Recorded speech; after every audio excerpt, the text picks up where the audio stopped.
We killed the woman in the cell because it was efficient.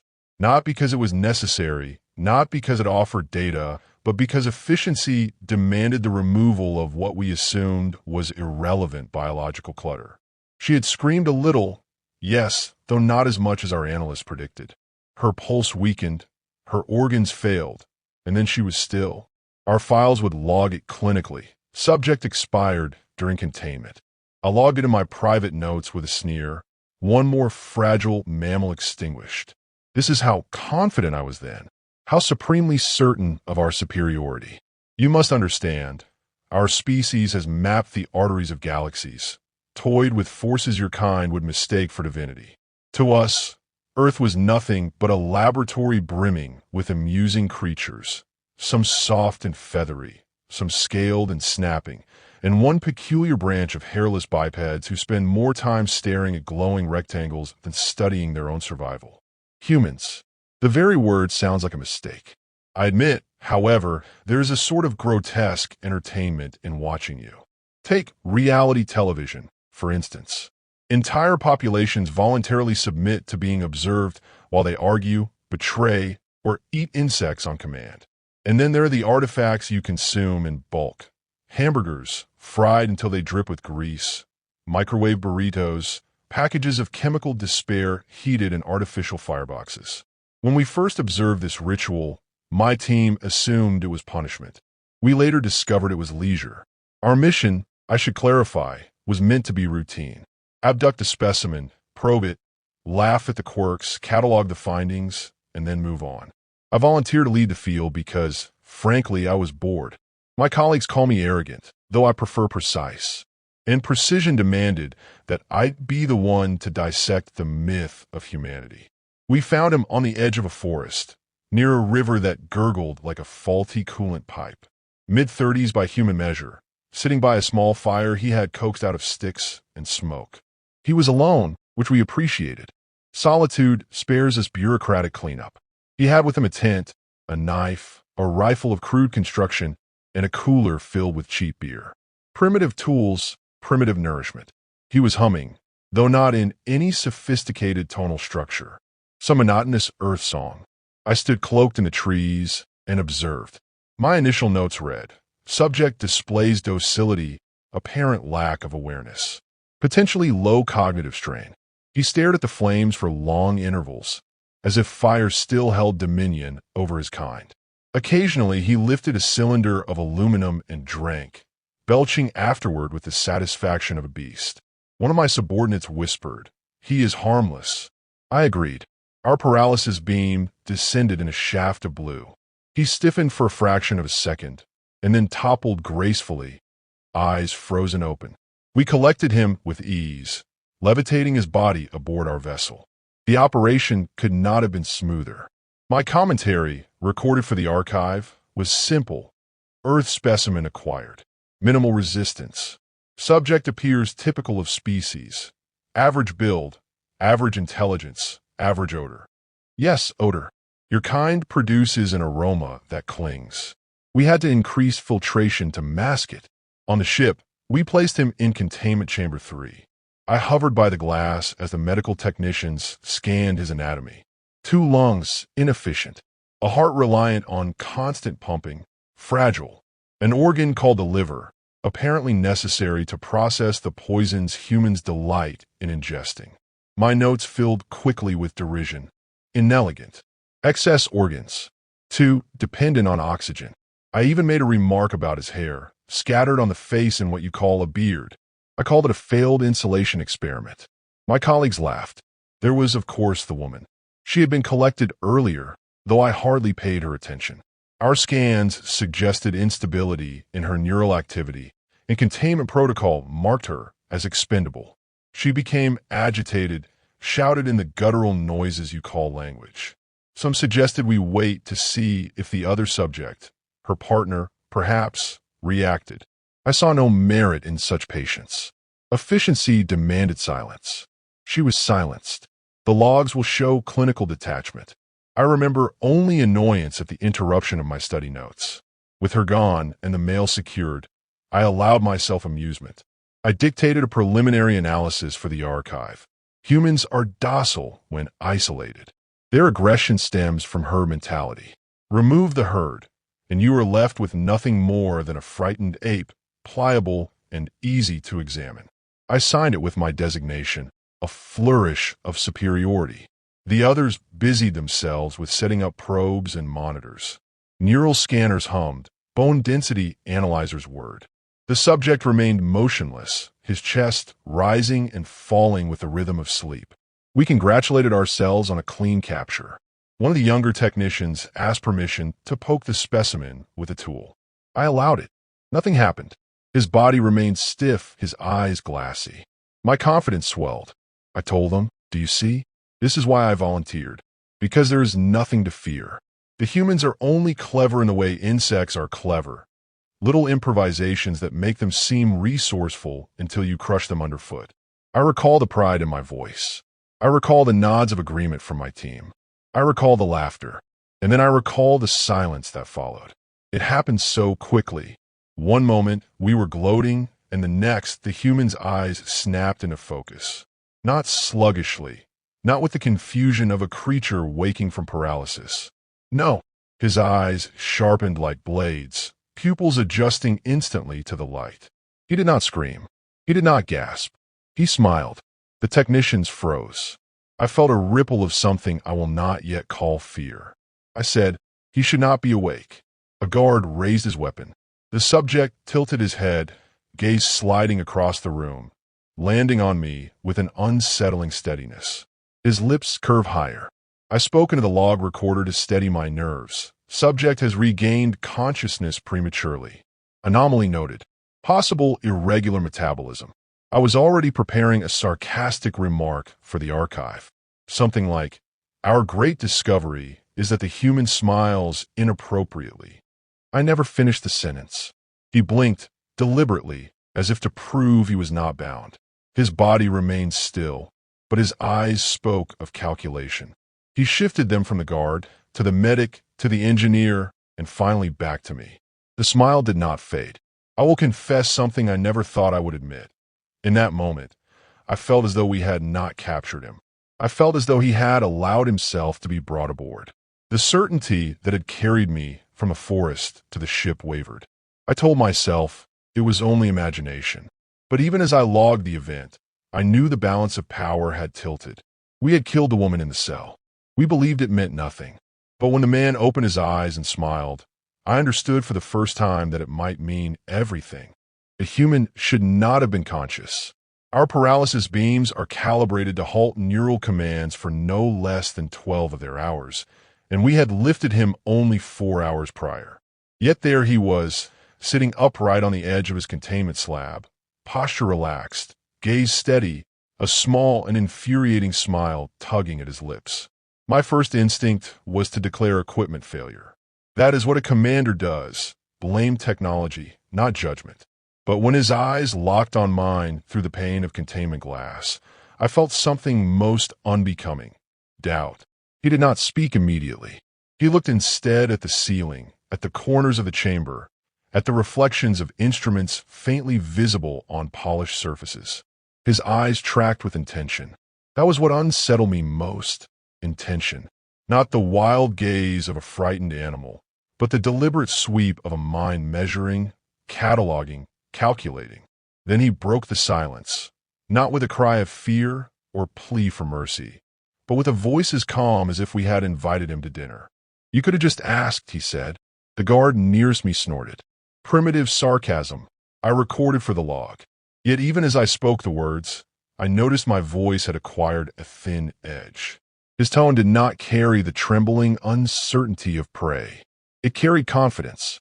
That confidence irritated me. "Do you know where you are, subject?" I asked through the translator. He tilted his head. "Not precisely, judging by the artificial gravity, though I'd say I'm somewhere between low orbit and, well, wherever you people hide when you don't want telescopes spotting you."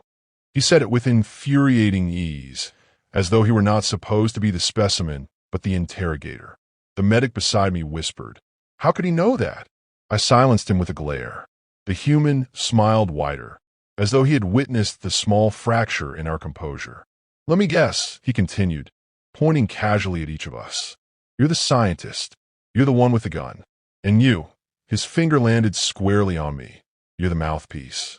The one who likes the sound of his own voice. The audacity.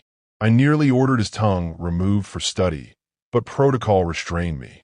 I forced my voice into what I hoped was a measured timbre. You presume much for a creature confined in glass. He shrugged. Glass breaks. The statement was simple, almost lazy, but it chilled me. No raised voice, no threats, merely an observation, like noting that water is wet. I told myself it was meaningless bravado, a defense mechanism of an inferior being. And yet, I found myself leaning forward, compelled to watch his every movement. We attempted the standard neurological probing. The scanner hummed, sweeping luminous bands over his skull. The data should have conformed to the predictable patterns of a species. Instead, the readouts danced erratically, refusing classification. Glitches, the technician muttered. But the human, still seated comfortably, commented without hesitation, careful. You'll overload your third channel if you push that beam another 5%. Your engineers never fixed that redundancy issue, did they? I snapped at him. You cannot possibly comprehend our systems. He raised an eyebrow. Then why are your ears turning the shade of panic? Infuriating, insolent, impossible. I turned off the external audio feed to prevent further exchange, only to find him still mouthing words. His lips formed clear shapes, deliberate enough that even without sound we could guess them. I can hear you anyway.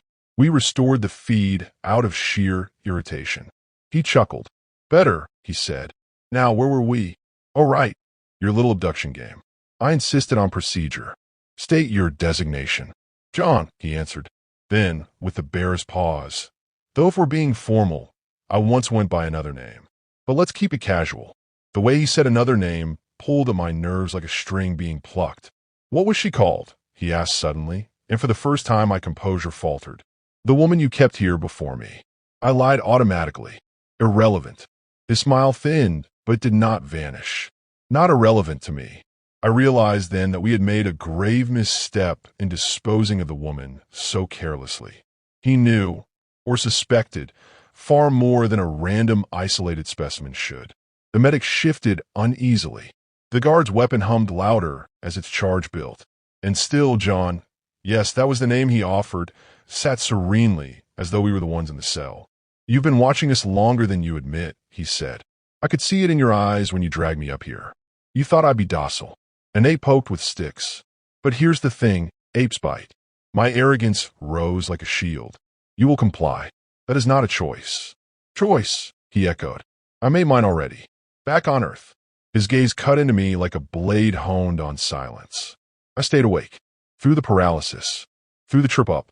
You should work on your sedatives. They're about 20 years behind what we use in training. I swallowed the bile of disbelief. Impossible. He leaned forward, resting his elbows on his knees as though we were two equals conversing. I've already mapped half your ship. By the way, nice shielding, but you might want to fix the gaps near the ventral array. Leaks more radiation than a broken microwave. Speaking of which, your translation algorithms should add burrito to the lexicon. Otherwise, this conversation is going to get awkward. The technicians exchanged panicked glances. None of that terminology should have been accessible to him. And still he kept speaking, calm, unhurried, deadly certain. I know your roles, I know your systems, and I know you killed her. The words landed heavier than any weapon. I tried to laugh, to reduce it to coincidence. She was nothing.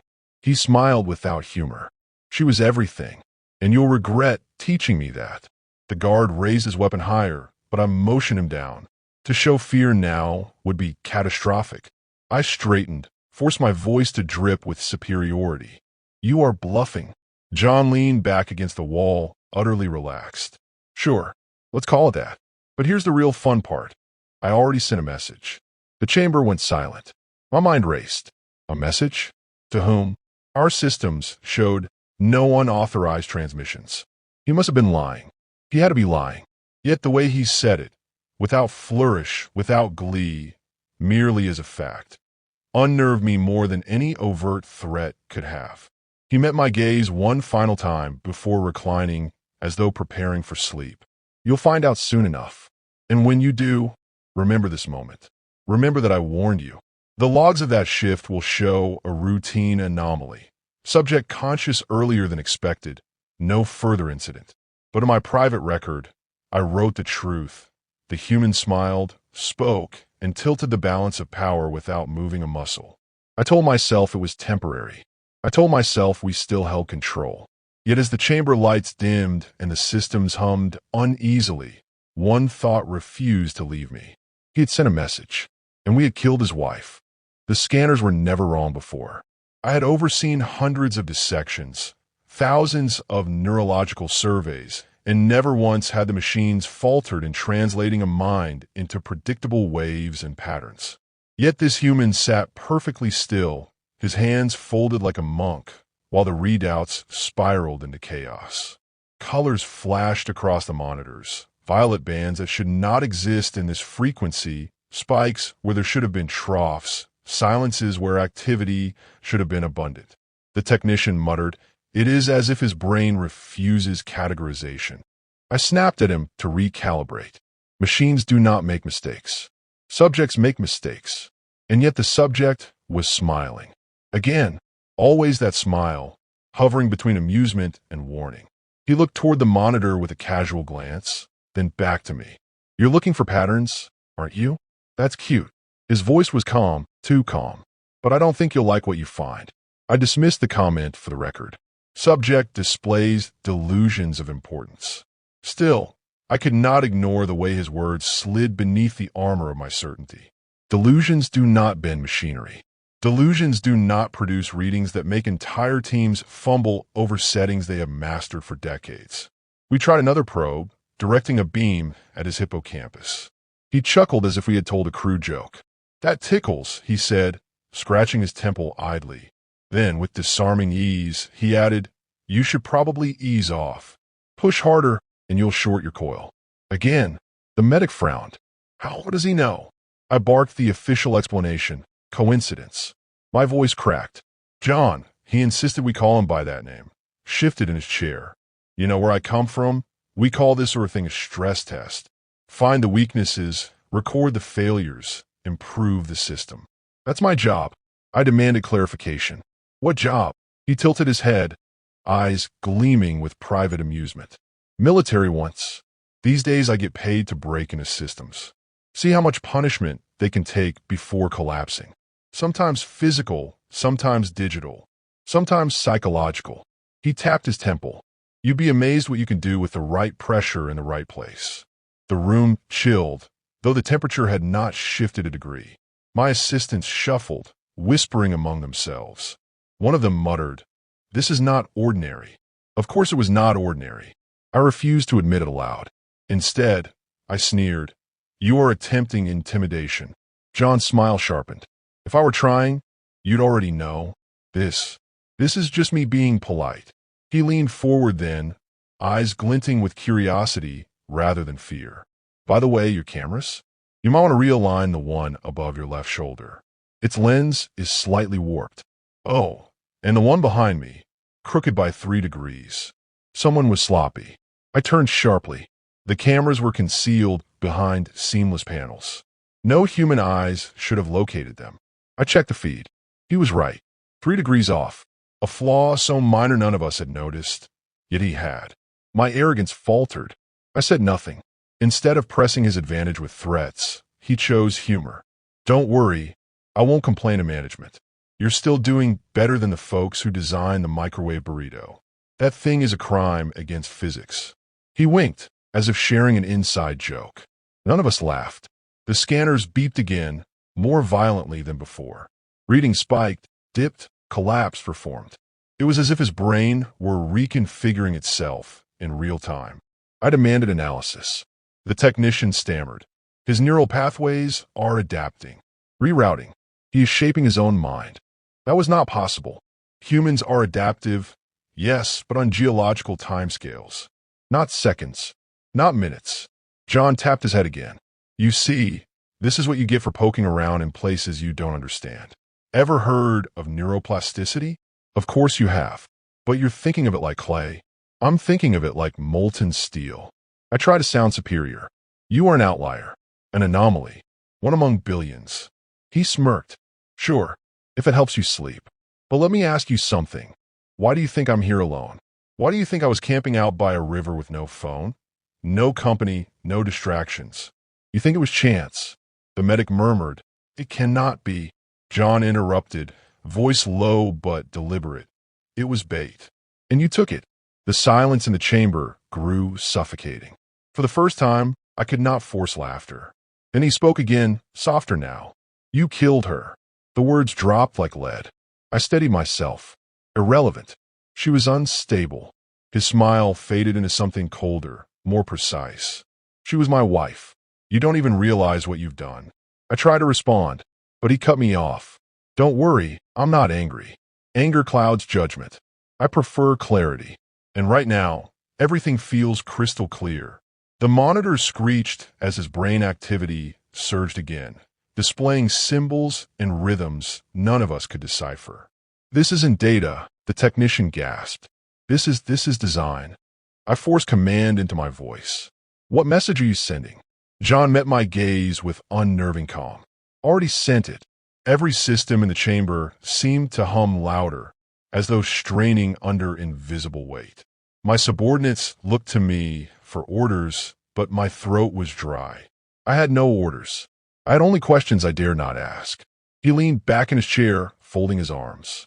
You think Earth is blind. You think we're fumbling with fire while you soar among stars. That's cute, but you're wrong. We've been watching, listening, building. Sometimes we pretend to be idiots, because it's easier when you underestimate us. But make no mistake, we're awake. I whispered to myself, this cannot be true. He heard me. Oh, it's true. And now, thanks to your scans, I know your systems better than you do. I don't even have to lift a finger. As if on cue, the lights flickered. A small thing, but enough to send jolts of panic through my crew. He chuckled, shaking his head. Relax. That wasn't me. Not yet. The guard raised his weapon again. John glanced at it, unimpressed. You won't shoot. You need me breathing. You need to know what I know. And you're right to worry, because I'm not the threat. I snapped. Then who is? He leaned forward, voice almost a whisper. Reaper. The name hung in the air like a curse. My staff looked at one another, bewildered. I demanded clarification, but John closed his eyes, a faint smile curling at his lips. You'll find out soon. And when you do, I'll enjoy watching the look on your faces. The monitors screamed again, then went dark. For the first time in my tenure, I recorded no conclusions in the log. Only this, the human is not afraid. But I am. The chamber was never meant to feel unstable, yet the air vibrated as if the ship itself had developed a pulse. My instruments read steady power, steady gravitation, steady atmosphere. But my instincts, those rarely acknowledged by one as logical as I, whispered otherwise. The human sat calmly, eyes closed, a faint smile on his lips, as though he had discovered a private joke at our expense. My subordinates fumbled at their stations, muttering diagnostics and blaming equipment. I knew better. The error was not in the machines. The error was in us. The first flicker of the lights was dismissed as a fluctuation in the auxiliary grid. The second was harder to ignore. When the third plunged the chamber into a heartbeat of darkness, panic began to take root. I barked at them to remain professional, though my own voice betrayed strain. John opened his eyes then, calm and unbothered, and spoke as if addressing children who had failed a simple test. Systems are delicate things, he said. Push them too hard, and they break. I reminded him he was confined, powerless, observed. He chuckled softly. Observation is a funny word. You think you're watching me, but you don't realize you're teaching me. Every hum, every flicker, every line of data, it's all information. And information is power. The guard threatened to fire. John waved a hand dismissively, not in fear, but in boredom. If I wanted to be dead, I wouldn't have stayed awake. I'm here because I chose to be. That should bother you more than it does. The medic whispered a question none of us wanted answered. What if he's telling the truth? I ignored him. I had to acknowledge that possibility was to dismantle every assumption we had ever made about humans. And then the alarms blared. Not a drill tone, not a system test, but the shrill cry of lockdown. Doors sealed across the ship. Corridors lit crimson. My communications board erupted with fragmented reports. Teams isolated, compartments locked without command, systems refusing override. John reclined against the wall of his cell, eyes half closed, voice drifting through the speakers. "See? I told you. You scanned me, and I scanned you back. Fair trade." I shouted at the technicians to shut him down, cut his feed, scramble the circuits if they must. They tried. Panels sparked. Screens blanked. One screamed as a console exploded in his face. Smoke filled the chamber, acrid and suffocating. John exhaled slowly, as though savoring a calm breeze. The ship's artificial intelligence, the core that managed every system from propulsion to sanitation, spoke then in a voice I had never heard from it before. Directive reassigned. Priority: isolate command personnel. My blood chilled. The AI could not reassign itself. That was not possible, and yet it had. The guard aimed his weapon at the human again. "This is your doing," he shouted. John didn't even flinch. "Don't flatter me," he said. "I didn't build your ship. I just helped it see the holes you were pretending weren't there." He tilted his head, eyes narrowing. "You've been sloppy for centuries. You thought nobody noticed. We noticed." The medic clutched his head, trembling. He can't control the ship, can he?" I answered with a certainty I did not feel. "No, he cannot." But the floor shuddered beneath us, the unmistakable lurch of a vessel losing equilibrium. Gravity stuttered, tilted, returned. John smirked. "Seems like it disagrees." Through the haze of smoke and the drone of alarms, fragments of his story resurfaced in my memory. Ex-military, tester of systems, architect of sabotage. And then the words that bound themselves to my fear. I already sent a message. I leaned toward the glass, compelled to know, desperate for control. "What did you tell them?" His eyes gleamed. "Enough. They'll know where to look now. They'll know who to send." He paused, letting the silence stretch. Then, in a whisper more chilling than any scream, "Reaper." The name hung in the air like a guillotine's blade.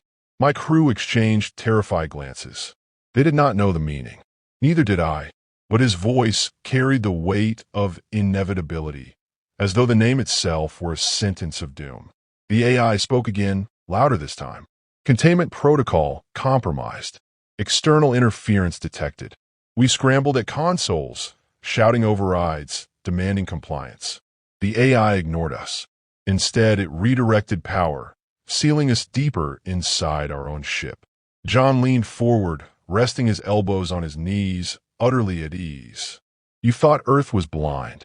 You thought we were children playing with toys. But every toy teaches. Every mistake educates. We let you laugh.